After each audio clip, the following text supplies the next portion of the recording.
Eh bien, bonjour et bienvenue à toutes et à tous. Heureux de m'associer aux paroles d'accueil de Renaud. Bienvenue.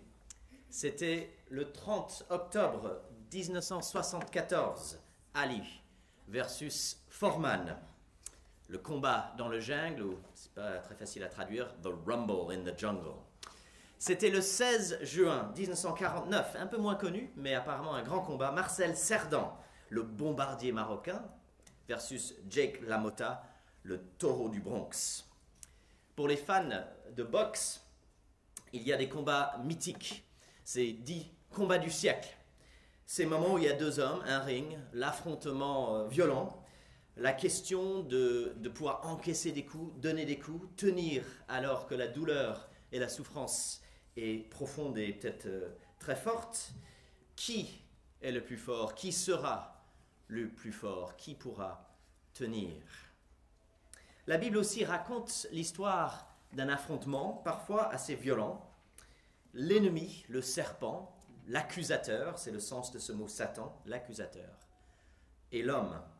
Dans la Genèse, au chapitre 3, il y a ce fameux combat et ce fameux moment de chute. L'homme et la femme ne résistent pas au tentateur. Des siècles plus tard, au moment de l'Exode, eh bien, il y a aussi eu un moment de chute.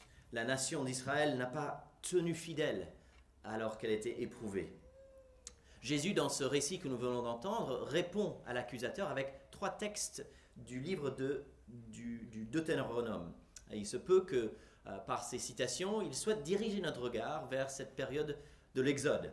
Il y a donc en arrière-plan ce qui donne sens et profondeur à ce texte, pas simplement Genèse 3, et nous le verrons que c'est là, mais aussi l'histoire du peuple de Dieu, l'histoire de l'Exode, l'histoire des échecs d'Israël. La Bible raconte une série de défaites, en fait, aux mains de l'ennemi. Alors, un mot sur cet ennemi, ici, qui est appelé le diable, verset 5, verset 2 aussi, le diable ou le Satan. Pour certaines personnes, c'est une blague.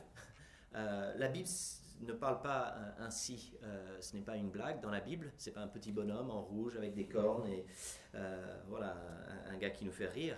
C'est un être spirituel et puissant, c'est quelqu'un qui veut faire du mal aux humains et qui est capable d'en faire. Et cet ennemi vient faire chuter l'homme et la femme dans le jardin, vient faire trébucher le peuple d'Israël dans son histoire et essaye ici de faire trébucher le Fils de Dieu. Je ne sais pas si en regardant votre propre vie, vous regardez en arrière et vous dites, ben oui, il y a une série de défaites, il y a une série d'échecs, il y a une série de déceptions. Voici, peut-être dans un sens pour la première fois dans l'histoire de la Bible, une victoire franche et nette sur le malin, l'ennemi. C'est le duel dans le désert. C'est la première de nombreuses victoires du Fils de Dieu, le roi parfait. Celui qui est finalement bien plus fort que le prince de ce monde. C'est un des titres du diable dans la Bible. Donc on a ce renversement de cette série de défaites dans la Bible. Qu'est-ce que cela peut avoir avec nos défaites, nos échecs, nos déceptions aujourd'hui? Je vous invite à prêter attention avec moi à ce que nous dit le texte, à voir ce que dit la Bible. La semaine dernière, nous avons vu la fin du chapitre 3 et les dernières paroles. Fils d'Adam, fils de Dieu, sont là pour mettre le contexte pour le nouveau, le Fils de Dieu, le deuxième. Après Adam, longtemps avant, maintenant le Fils de Dieu est conduit par l'Esprit afin que Satan le tente avec cette belle phrase « Si tu es le Fils de Dieu ». Alors une phrase de résumé, pardon, on y était déjà. Jésus tenté résiste à Satan par la parole de Dieu. Voici l'homme parfait. On va voir ça en 3 parties. Jésus vit de la parole, Jésus suit son Père, Jésus accepte sa situation. Et en 3 verbes, vivre, suivre, accepter, c'est peut-être plus facile à retenir. Vivre, suivre, accepter. Voilà ce que Jésus fait. La semaine dernière, au chapitre 3, versets 21 et 22, nous avons vu le baptême de Jésus. Ce moment trinitaire, l'Esprit descend, le Père dit son approbation. Voici celui qui fait toute ma joie. Le Fils qui fait ce que la justice demande, qui prend la place des hommes pécheurs comme s'il avait besoin de se faire baptiser. Il joue le rôle de l'homme parfait déjà au moment du baptême. Et c'est suivi par cette généalogie, une sorte de CV humain de la parenté, de sa lignée. Voici un homme qui est de la lignée royale, de la lignée de David, qui, en termes humains, il devrait être un roi. Maintenant, on va voir, chapitre 4 et suite, qu'est-ce qu'il vit, comment il fait. Est-ce que le CV de cette parenté, est-ce que l'approbation du Père, le don du Saint-Esprit, est-ce que ça change quelque chose? Ou est-ce qu'il est comme les autres? Verset 1, Jésus rempli du Saint-Esprit revint du Jourdain. Il fut conduit par l'Esprit dans le désert. Il est rempli de l'Esprit. Cela dit, après 40 jours, il est plutôt vide de calories. Donc c'est un jeûne assez long, il faut le dire. Période classique dans la Bible, 40 jours, comme les 40 jours de pluie avec Noé. Les 40 années de la vie de Moïse, la vie de Moïse est découpée en 40 années. Les 40 années de tentation dans le désert, d'errement dans le désert. Mais c'est bien de le noter que c'est par l'Esprit qu'il est conduit. Que cette tentation n'arrive pas en surprise pour Dieu, c'est cadré, même je dirais encadré, par la puissance souveraine du Dieu qui décide au final. L'accusateur l'accuse, le tentateur le tente pendant 40 jours, Satan essaye de faire à Jésus le mal, de lui faire le mal. Pardon. Verset 2 et suite, on voit cette faiblesse de Jésus, il a faim. C'est un des moments peut-être les plus durs de la vie de Jésus avant sa mort. Alors, on découvre ici dans le récit que la conclusion. C'est-à-dire que pendant 40 jours, il fut tenté. Et c'est un peu les dernières cartes dans ce jeu, dans ce combat qu'on voit ici. L'accusateur qui dit à Jésus, « Si tu es le Fils de Dieu, ordonne à cette pierre de devenir du pain. » Plus tard, Jésus va nourrir 5000 personnes dans un lieu désert. Plus tard, Jésus va transformer de l'eau en vin. Il a faim, sans doute qu'il veut manger, il se sent faible et affaibli, et pourrait faire du pain à partir d'une pierre ou même de rien. L'ennemi est en train de l'attaquer dans sa faiblesse physique. Mais il me semble que l'ennemi s'attaque aussi à un autre ressort du cœur humain, la question de l'identité véritable. Si tu es le Fils de Dieu, si les autres savaient vraiment qui tu étais, ils te traiteraient différemment peut-être. Si ceux qui m'entourent savaient tout ce que je fais pour eux, qui je suis au fond, ils me respecteraient plus et mieux. Jésus est éprouvé physiquement, la faim, la fatigue, mais aussi dans un sens dans son amour propre, dans son respect de lui-même. Et pour ma part, je vois dans mon cœur à quel point je suis attaché à cette idée de faire connaître le moi véritable, soucieux de réputation et du regard des autres. Jésus connaissait ce besoin du cœur humain. On veut que notre réputation reflète ce qu'on mérite. Il y a ce besoin humain de reconnaissance, de valorisation de sa personne, et Jésus connaissait ces choses. Si tu es le Fils de Dieu, si c'est toi le vrai roi promis de Dieu, celui qui accomplit les promesses, le Messie, l'envoyé. Et Jésus répond avec confiance en son Dieu. L'homme ne vivra pas de pain seulement. Alors c'est juste une partie du verset, le texte complète, les meilleurs manuscrits n'ont pas ce qui est la partie en crochet, mais c'est vrai que le verset continue, l'homme ne vit pas de pain seulement, mais de tout ce qui sort de la bouche de l'Éternel, ou de toute parole de Dieu, de tout ce que Dieu dit. Voilà ce qui fait vivre l'homme réellement. Les vrais besoins de l'homme vont au-delà du physique. La réponse de Jésus ici, dans la première tentation, c'est une réponse à cette tentation précise, mais c'est aussi, dans un sens, une réponse à toutes les tentations. À chaque reprise, dans les 3 tentations, il va répondre avec la parole de Dieu. L'homme ne vit pas de pain seulement. L'homme ne résiste pas à la tentation par le pain seulement. Jésus affirme ici qu'il y a une vraie vie, une réalité spirituelle, une expérience qui est dans un sens meilleur, dans un sens plus importante que la vie physique. C'est la vie en relation avec le Créateur, c'est l'amitié avec l'Éternel, c'est connaître ce Dieu vivant, être proche de lui, c'est plus important que la nourriture physique. L'homme ne vit pas de pain seulement, mais de toutes les paroles de Dieu. J'espère que ça nous interpelle. Quelle est la place de la parole de Dieu dans ma vie? Quelle est la place dans mon cœur? Depuis des millénaires, beaucoup de chrétiens trouvent ça utile de mémoriser l'un ou l'autre verset clé pour nous aider justement dans les moments de tentation. L'homme ne vivra pas de pain seulement.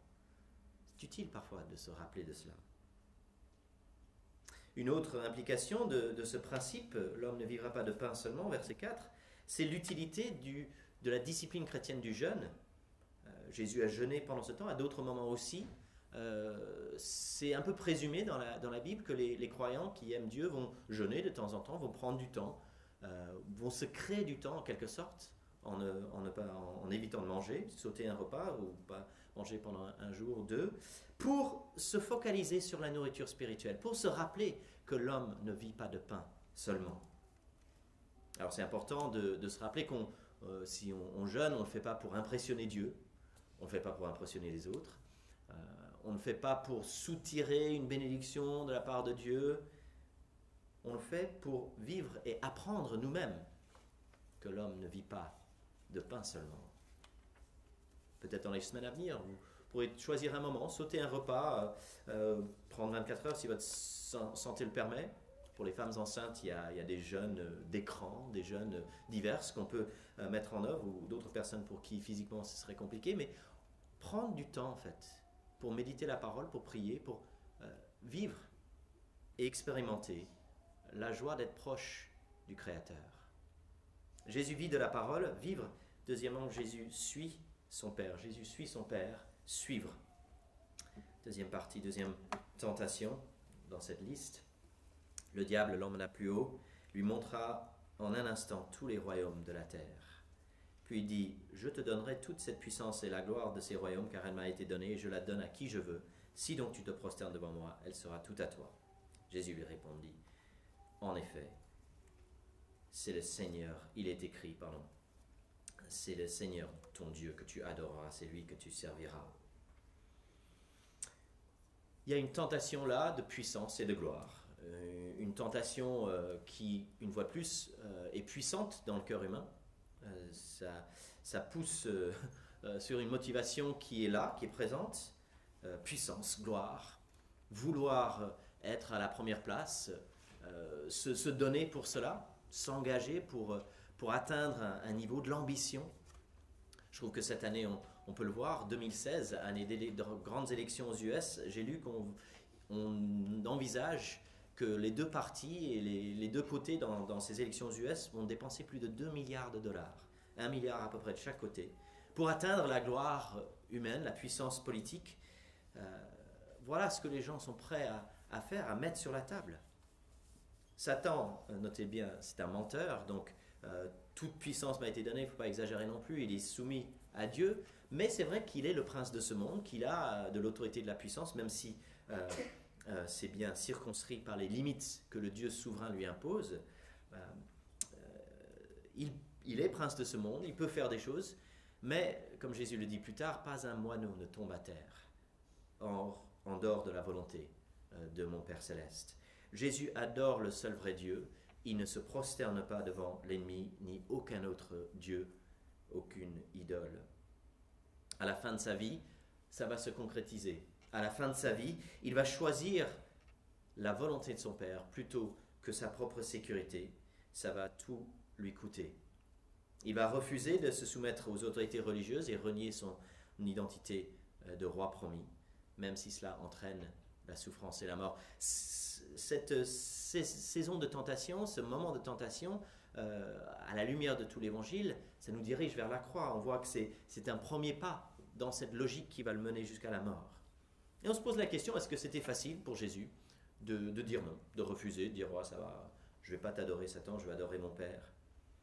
Quand j'étais jeune, je pense que j'avais assez cette idée d'un Jésus finalement qui volait un peu haut, quoi. Je veux dire, un Jésus pleinement Dieu, et sa pleine humanité, ça passait de côté. Je pense que je ne réalisais pas à quel point il a expérimenté la tentation, il a connu la faiblesse, il a été attiré par la gloire humaine, par la puissance, par se mettre à la première place, par le raccourci que Satan lui propose, mais il a choisi de suivre son Père.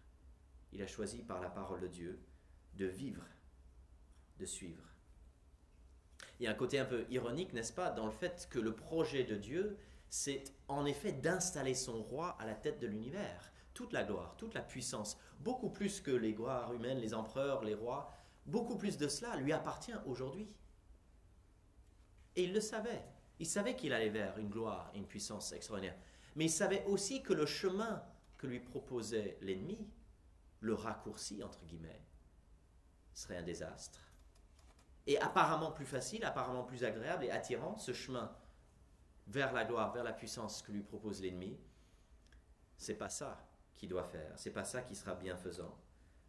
Pour accomplir le projet du Père, il faudra qu'il prenne le chemin que le Père lui indique. Ça sera un chemin ardu, un chemin qui passe par les ténèbres, un chemin de la croix, un chemin de l'abandon, un chemin de larmes. C'est ce chemin-là et pas le raccourci qu'il doit choisir. L'ennemi offre puissance et gloire, mais ce sont des choses illusoires, passagères, et pièges dans ses mains. Mais le chemin pour y arriver est agréable, attirant et facile. Ne nous trompons pas.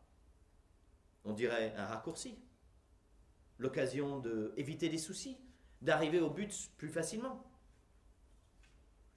Jésus choisit le chemin de son Père, un chemin beaucoup plus dur, un chemin de larmes, un chemin d'obéissance et de confiance en la bonté de son Père malgré le court terme, le moyen terme, les 3 années qui viennent. Mes amis, Dieu promet des belles choses. Dieu promet des belles choses à son Fils, Dieu promet des belles choses à son peuple. Mais le chemin pour y arriver, c'est un chemin d'obéissance, c'est un chemin de confiance en lui, et c'est un chemin pas toujours facile. Quand Jésus dit que la porte est étroite et que le chemin est resserré, quand Jésus dit que celui qui veut me suivre, qu'il prenne sa croix, qu'il vienne mourir, qu'il renonce à lui-même, c'est pas un voyage simple, c'est pas un voyage toujours agréable. Oui, il y a au bout satisfaction, joie et paix éternelle, mais il n'y a pas de raccourci. Le chemin du Père n'est pas un chemin facile. Quand on cherche des raccourcis, couper un petit coin là pour se retrouver dans le temps des bénédictions, on se met en danger. Parfois, la malhonnêteté, c'est un peu peut-être cette idée de raccourci. Je maquille légèrement le CV, je dis ce petit mensonge dans l'entretien d'embauche, comme ça je prends un raccourci vers la bénédiction d'un travail. C'est un chemin mauvais. La pornographie, c'est une sorte de raccourci vers la bénédiction de l'intimité sexuelle. Mais c'est un piège. Le tentateur nous propose des raccourcis. Il y a des belles choses par ici, c'est un chemin court. Mais le bon chemin, le chemin du Père, celui pour les vraies bénédictions qui durent, ce n'est pas un chemin facile.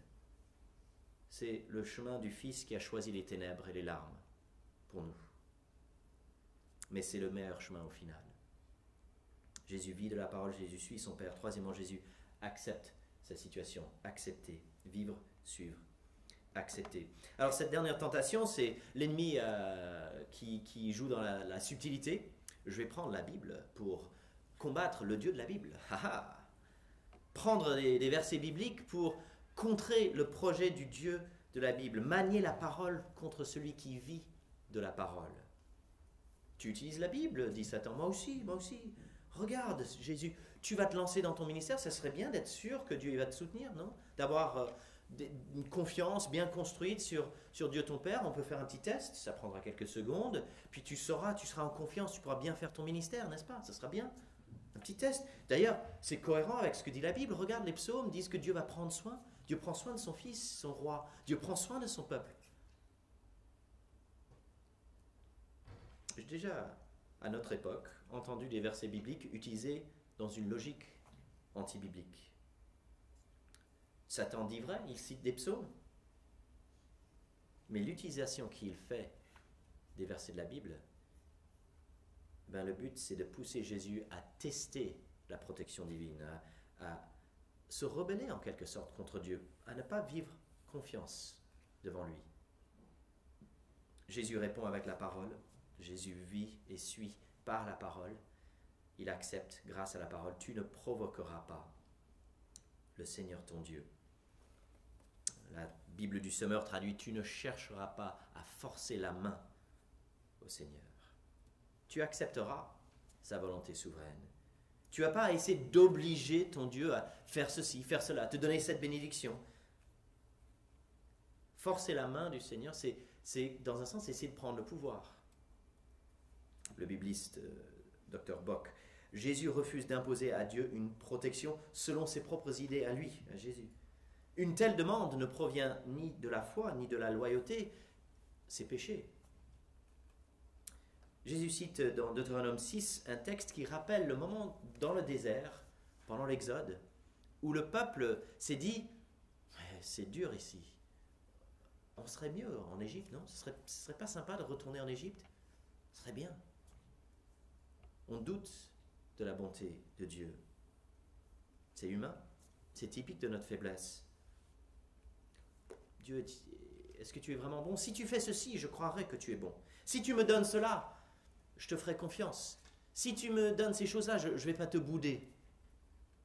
Des marchandages, des prises de pouvoir, des leviers dans un sens. Jésus, lui, accepte. Jésus fait confiance. Jésus, malgré sa faim et sa fatigue, il accepte et il suit son Père. Est-ce que nous avons un peu cette idée que notre relation avec notre Père, c'est une relation qui dépend de nos circonstances? Est-ce qu'on croit que, voilà, parce que nos circonstances sont bonnes, parce que les choses vont bien, eh bien, dans ce cas, Dieu est bon. Par contre, quand les choses tournent, quand les choses vont moins bien, est-ce qu'on a un peu cette idée que peut-être que finalement Dieu n'est pas bon, finalement Dieu ne nous accompagne pas? On a un peu assez facilement cette idée de la bonté ou de l'amour de Dieu selon nos circonstances. On rattache ces deux choses. Alors que Dieu n'a jamais arrêté d'aimer son Fils, et d'ailleurs que son Fils lui fasse toute sa joie, mais il a permis qu'il soit tenté, éprouvé. La force de Jésus, résister au mal, cela nous annonce, cela préfigure cette même force qu'il va mettre en œuvre dans le jardin de Gethsémani, quand il marche à Golgotha, quand il meurt à la croix. Et cette beauté-là, d'une vie fidèle et soumise à son Père, une vie où il accepte des choses difficiles, c'est ça qui assure son amour, qui nous illustre et nous démontre sa bonté, qui est le garant de son amour. Voilà ce qui fonde un contentement qui dure en toutes circonstances. Il a résisté au tentateur dans le désert. Il est allé jusqu'à la croix. Son amour, sa bonté ont été démontrés, prouvés. Accepter, voilà ce que le Fils a fait. Vivre, suivre, accepter. À l'Église Éterne, nous partageons une conviction avec des millions de disciples de Christ autour du monde. C'est que notre joie et notre sécurité, nous la plaçons en ceci. Jésus-Christ a vécu la vie parfaite pour nous. Il a vécu la vie que nous devrions vivre, que le peuple de Dieu devait vivre. Il a résisté au malin. Il n'a pas chuté. Voici le deuxième Adam, un nouvel homme, une nouvelle humanité, un représentant parfait qui, cette fois-ci, n'est pas dans l'échec, mais dans la réussite, qui vit ce parcours sans faute. Et c'est pour nous qu'il l'a fait. Le peuple d'Israël devait suivre le Dieu vivant sans s'égarer. Ils n'ont pas réussi. Nous non plus, nous ne réussissons pas. Mais si nous nous attachons à ce nouvel Adam, ce nouvel homme, si nous nous abandonnons à lui, eh bien sa vie parfaite nous est créditée, y compris sa résistance parfaite à la tentation. Et face à nos échecs, nos regrets, nos déceptions, nos hontes, c'est un renversement. Je crois même que par l'Esprit du Christ, ça peut être une guérison. Je peux lui remettre mes échecs. Je peux me réjouir que Dieu me voit comme si j'avais vécu cette vie parfaite qu'il a vécue. Son obéissance, sa confiance concrétisée, c'est le fondement de notre obéissance et notre confiance. C'est cette pierre solide sur laquelle nous pouvons poser nos pieds pour, avec son aide, marcher à sa suite. Parce qu'il a résisté au mal, cela ouvre la porte pour nous, que nous puissions aussi résister. Il y a des armes qui nous sont données ici lorsque nous sommes face à la tentation. L'arme de voir que l'ennemi est vaincu, il est défait. La victoire de Jésus dans le désert, c'est le début, l'accomplissement sera à la croix, mais il est vaincu. Et donc je peux refuser ses propositions, je peux me détourner de ses tentations, je peux résister à ses mensonges. J'ai la liberté de dire non au mal. J'ai la liberté de fuir ces raccourcis, entre guillemets, et suivre le bon chemin du Père. Vous imaginez que cette semaine, vous devez aller, c'est à Cachan, le centre des examens, et vous avez un grand examen de 5 heures. Ça pourrait être stressant, vous pourriez vous sentir sous pression. Sauf que cette fois-ci, vous avez dans votre poche le diplôme. C'est déjà là dans votre poche. Donc vous allez passer cet examen, vous êtes passionné par le sujet, vous voulez d'ailleurs honorer la personne qui vous a donné le diplôme, qui a déjà passé l'examen pour vous, mais vous avez la liberté de le rater cet examen-là, et de le retenter demain, et ainsi après-demain.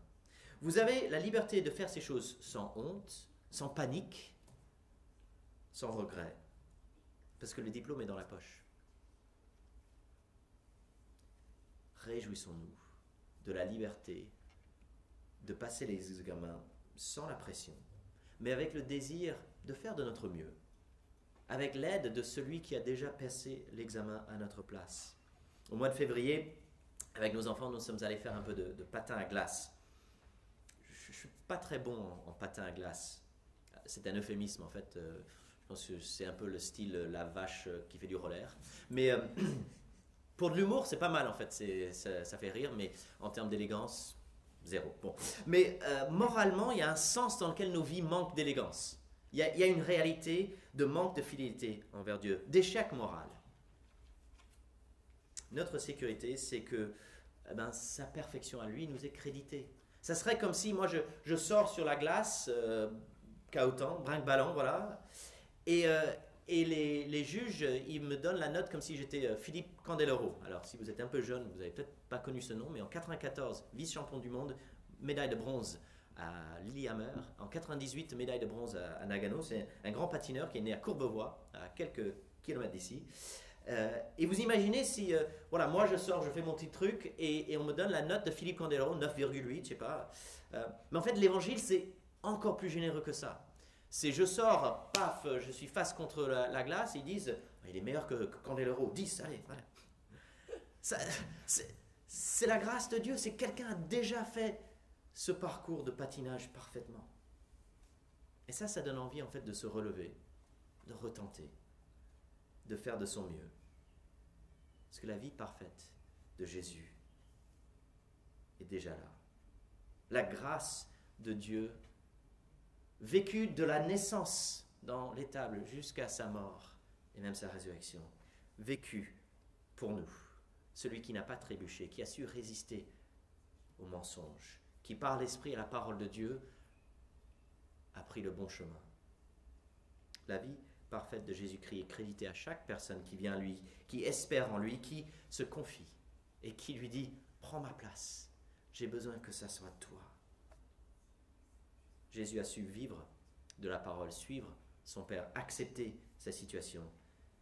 Et si vous lui faites confiance, il l'a fait pour vous. Il l'a fait pour nous libérer. Il l'a fait pour nous équiper. Il l'a fait pour nous donner une puissance afin que nous puissions commencer à marcher à sa suite, à faire comme lui, vivre la parole, suivre le Père, accepter ces circonstances. Prions ensemble. Seigneur notre Dieu, nous te bénissons pour ta bonté, te bénissons pour la vie parfaite de Jésus, pour la façon dont il a résisté, il a tenu bon, il t'a fait confiance. Seigneur notre Dieu, nous avons besoin d'être convaincus que l'homme ne vivra pas de pain seulement. Nous avons besoin d'être transformés afin d'adorer que le seul vrai Dieu. Nous avons besoin de grandir en sagesse afin de jamais provoquer, de jamais mettre à l'épreuve notre Dieu, d'essayer de forcer sa main. Façonne-nous, transforme-nous, renouvelle notre intelligence. Fais de nous des femmes, des hommes qui marchent à la suite de notre roi parfait. C'est notre prière au nom de Jésus-Christ. Amen.